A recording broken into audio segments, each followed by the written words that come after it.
they said your medical condition. So what ended up happening was they said that they weren't going to pay me for 18 months. I said, that's absolutely crazy. I've been working. I was on the cover of magazines, things that they set up while I was pregnant. Um, they finally reduced it down to a year. I still thought that's not fair. So basically I was going to be suspended for a year without pay. So I'm going to run and race for Nike. I'm going to do all of the appearances. I'm going to be held to this standard of having to be ranked top 3 in the US or top 10 in the world. I'm going to have to race so many times, but I'm not going to receive a dime from Nike during this time. And because I'm an independent contractor, I can't say, hey, Adidas, during this time, can I run for you? Because now I'd be breaking my contract with Nike and I'd have to pay them back even more. So I did start to look for a lawyer because I was like, this is crazy. This cannot be legal. And it was such a frustrating process. My husband and I would talk to a lawyer. They'd say, absolutely, they cannot do this. I know you're not an employee, but there's still rules and laws. And then they come back and say, hey, Nike has us on retainer. We can't work with you. And they'd refer us to someone else. And this went on and on. Finally, we found a lawyer who was not on retainer with Nike. And all that she had me do was like compile a list of all the things I had done during that time.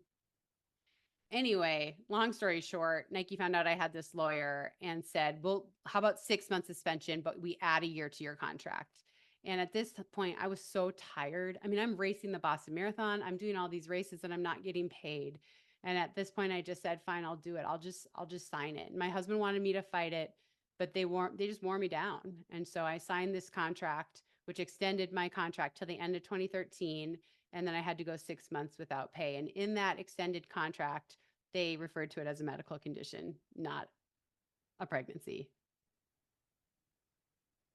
I'm sitting here stunned, but in a way I shouldn't be, because I've heard stories like this, both US and UK, from further back, where they'll put these contracts in and think, oh yeah, we'll get away with it. And yeah, inevitably you just end up being shocked.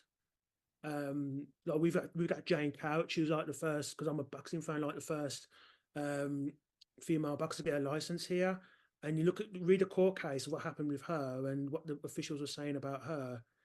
And I was just thinking, it kind of reminds me of that. It's like these excuses. I just think, just from a moral perspective, because this is what, Right. just over 10 years ago, I just scratch my head and think you must have looked at it, I think it's absurd, but obviously, like you say, you didn't have the money nor the resources to really fight it.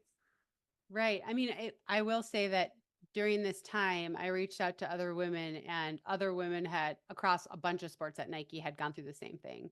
So I was not unique in any way, shape, or form.